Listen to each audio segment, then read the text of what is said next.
आपने GST registration करवा लिया, लेकिन अब सबसे बड़ा सवाल ये कि क्या आप अपने पुराने स्टॉक का आईटीसी क्लेम कर सकते हो या नहीं। अगर हाँ तो कैसे। एक भी स्टेप मिस किया तो आपको डबल टैक्स भरना पड़ सकता है। आज के वीडियो में मैं आपको स्टेप बाय स्टेप बताऊंगा कि अपन पुराने स्टॉक का आईटीसी कैसे क्लेम कर सकते हैं, वो भी लीगली और स्मार्टली। तो वीडियो को एंड तक जरूर देखना। नमस्ते दोस्तों, मैं हूं Manish Rawal from MR consultant, जहां हम बात करते हैं जीएसटी, टैक्स, फाइनेंस के हर वो टॉपिक की जो आपके बिजनेस को ग्रो करेगा। आज के वीडियो का टॉपिक है claiming ITC from your old stock after GST registration. तो चलिए समझते हैं आईटीसी ऑन ओल्ड स्टॉक क्या होता है। अगर आपने जीएसटी रजिस्ट्रेशन अभी कराया है तो आपके पास हो सकता है कि पुराना स्टॉक पड़ा होगा जिसके ऊपर आपने पहले से ही टैक्स पे कर दिया होगा, लेकिन अब आप जीएसटी रजिस्ट्रेशन के अंडर आ गए हो तो आपने जो पुराने स्टॉक पे जो टैक्स पे किया था उसका अब आप क्रेडिट ले सकते हो, और इसे कहते हैं ट्रांजेक्शनल क्रेडिट या ओपनिंग स्टॉक की ITC. Only eligible if goods are for business use, must have valid purchase invoice not older than 1 year. Goods should be in stock as on date of GST registration.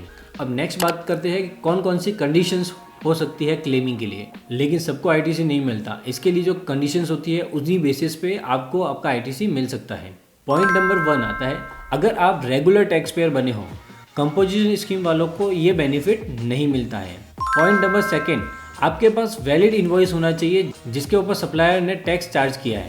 Point number 3, जो भी invoice है आपके पास वो 1 साल के अंदर के होने चाहिए जब से आपने जीएसटी रजिस्ट्रेशन लिया है। और पॉइंट नंबर 4, आपके पास फिजिकल स्टॉक होना जरूरी है जब से आपने जीएसटी रजिस्ट्रेशन लिया हो।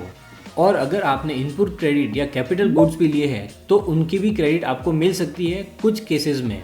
अब नेक्स्ट बात करते हैं process to claim ITC. Actual process क्या होता है और कैसे क्लेम करते हैं। Step number 1, maintain proper stock register with purchase detail. Step number 2, file ITC form 01 from date of purchase within 30 days from date of GST registration. Step number 3, mention all invoice wise detail of stock input. Step number 4, CA certification अगर आपका input tax credit 2 lakh रुपए से ज़्यादा का है। और step number 5, आपका सारा इनपुट क्रेडिट आपके इलेक्ट्रॉनिक क्रेडिट लेजर में ही आएगा। और अगर आप जीएसटी फॉर्म 01 फाइल नहीं करते हो टाइम पे तो आपका पुराना सारा आईटीसी लैप्स हो सकता है, तो टाइम का ध्यान आपको जरूर रखना है। अब नेक्स्ट बात करते हैं कॉमन मिस्टेक्स आपको कौन सी अवॉइड करनी चाहिए। कई लोग आईटीसी क्लेम करते टाइम कुछ गलतियां कर देते हैं जो उनको फ्यूचर में काफ़ी दिक्कत देती हैं। पहला, पुराने इनवॉइस पे जीएसटी का ब्रेकअप नहीं होता है। दूसरा, फिजिकल स्टॉक नहीं होता है।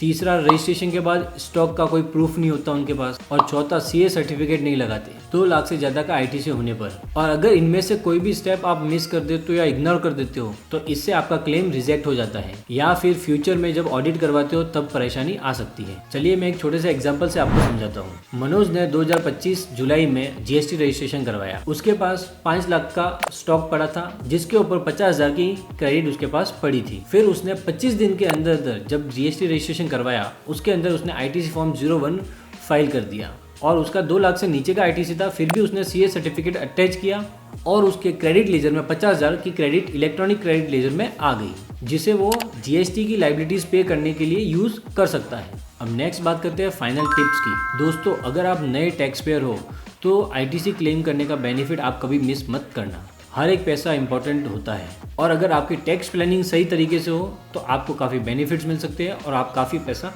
बचा सकते हो। अगर ये वीडियो आपको हेल्पफुल लगा हो तो लाइक, शेयर और सब्सक्राइब जरूर करना, और कमेंट में मुझे बताना क्या आपने आईटीसी क्लेम किया या फिर कोई भी कन्फ्यूज़न है तो आप कमेंट में मुझे लिख के बता सकते हो। आपका कन्फ्यूज़न दूर करने की कोशिश मैं ज़रूर करूँगा। Thank you so much for watching me.